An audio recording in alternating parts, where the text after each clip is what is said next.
Bien, bonjour à tous, bienvenue à cette nouvelle émission du plateau Télésiane, le salon des industries du Grand Sud. On va parler de l'archivage de documents, documents papier, documents électroniques, avec nos deux invités du jour. Julien Garbe, vous êtes directeur commercial chez Archiveco, bonjour. Bonjour Martin. Et Jean-Marc Delessal, vous êtes directeur de la division numérique, toujours chez Archiveco. Bonjour tout le monde.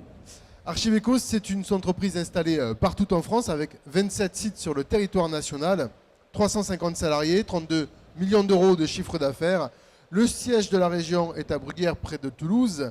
Et vous êtes spécialisé dans l'archivage physique et numérique de données. Alors, de quelles données parle-t-on ?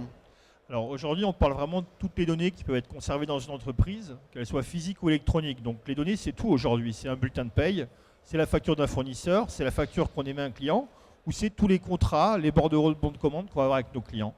Donc tout ça, c'est des données qu'on va conserver pour nos clients, qu'elles soient physiques ou électroniques. D'accord. Quant à l'électronique, c'est ce qu'on appelle la GED, la gestion électronique de documents. Exactement. Ça peut être de la gestion d'électronique de documents, mais c'est aussi ce qu'on entend de plus en plus aujourd'hui, c'est les systèmes d'archivage électronique. On a l'ère du big data. À l'ère du big data, il faut savoir qu'il y a des données qui doivent être conservées intelligemment et pendant des durées réglementaires. Et ça, il n'y a que le système d'archivage électronique qui va savoir répondre à cette problématique.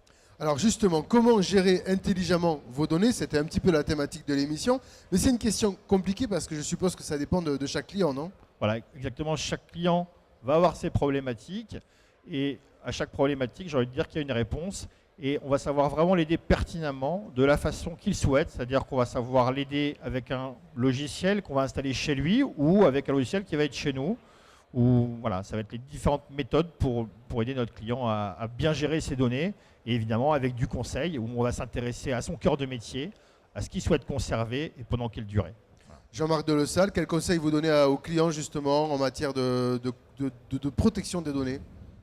Nous les conseillons, nous essayons de les conseiller de la manière la plus simple possible pour que, je dirais que l'évolution qu'ils naturellement sont obligés de faire dans le temps soit la plus efficace, que ce soit par rapport aux normes, la législation, ou que ce soit par rapport à leur mode de fonctionnement en interne.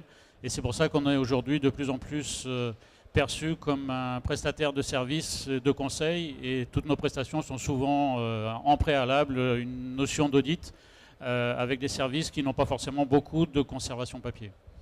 Très bien, alors vous venez justement dans cette optique et cette stratégie-là de faire l'acquisition de deux sociétés. L'une s'appelle Marche et la deuxième s'appelle CDDoc. Alors, concrètement, que faisaient ces entreprises? Que font ces entreprises? Alors, Marche, c'est une entreprise, c'est un éditeur open source de solutions d'archivage électronique et de gestion de courrier. Donc, c'est un des éditeurs aujourd'hui qui est le seul à proposer une solution en open source qui réponde à la fois à la norme Z42013 et qui est déjà reçu un agrément par le service interministériel des archives de France. Ça veut dire qu'au sein de ce système, on peut être conforme pour conserver des données publiques ou des données patients, par exemple. D'accord. Et CDDoc? CDDoc est avant tout un éditeur de logiciels, du logiciel de GED qui s'appelle DocWare. C'est le premier installateur du logiciel en Europe. Très bien. Alors pourquoi racheter ces entreprises? Archiveco fait déjà beaucoup de choses soi-même. En fait, notre objectif aujourd'hui, c'est de faire d'Archiveco une société qui est vraiment autour du document et un prestataire de services autour du document et non plus de l'archive, comme le nom l'indique, mais vraiment du document et savoir aider nos clients dans toutes leurs problématiques qu'ils vont rencontrer tous les jours sur le document et pouvoir être à tout niveau de la chaîne. Voilà. Quelques références clients peut-être pour expliquer cela? Alors aujourd'hui, Archiveco, on travaille pour des grandes banques en ligne aussi, où leur objectif c'est de faire zéro courrier, zéro papier. Et ben nous, on est en fait leur bras armé sur la gestion de leurs documents. Voilà. D'accord. EDF, un client aussi assez prestigieux pour qu'on accompagne dans la gestion et dans le traitement de leurs archives sur leur centre de Bure. Voilà. Jean-Marc, une problématique client par exemple également? On peut prendre, Julien parlait tout à l'heure de banque. Aujourd'hui, on fait de plus en plus de prestations qui actuellement sont faites dans leur propre service, sur de la contrôle de complétude de dossiers, sur la mise à disposition de dossiers numériques, y inclut la législation de conservation physique qu'ils sont obligés de respecter. Et de plus en plus, on s'immisce sur, on fait des prestations qui n'ont aucune plus-value chez eux, qui leur permet de continuer à faire leur métier et d'être d'avoir une prestation de contrôle ou autre faite par un tierce partie qui n'a pas de jugement à donner. D'accord, alors j'ai quand même une question sur ce fameux archivage de données. On est effectivement à l'ère du big data. On a l'impression que tout ça grossit sans arrêt, sans arrêt, sans arrêt. Est-ce qu'il y a de la limite justement à ces archivages de données? Nous, aujourd'hui, on n'a aucune limite. Au niveau de l'archivage électronique, on va savoir soit installer des systèmes chez nos clients, soit directement le prendre en mesure. Mais en tout cas, c'est vrai que le nombre de données s'agrandit et c'est pour ça qu'il faut être pertinent dans quelles données on doit conserver et pendant combien de temps. Et c'est vraiment là qu'est notre plus-value conseil au niveau de leurs clients. C'est qu'on va savoir leur dire ce qu'ils doivent conserver, pendant combien de temps. Et on va aussi savoir les accompagner aujourd'hui sur des problématiques comme la 42026, qui est la numérisation du document à valeur probante. On va savoir les accompagner sur ces sujets pour qu'ils puissent éventuellement demain détruire des originaux papier. Voilà. D'accord. Quelles sont les perspectives d'Archiveco, messieurs?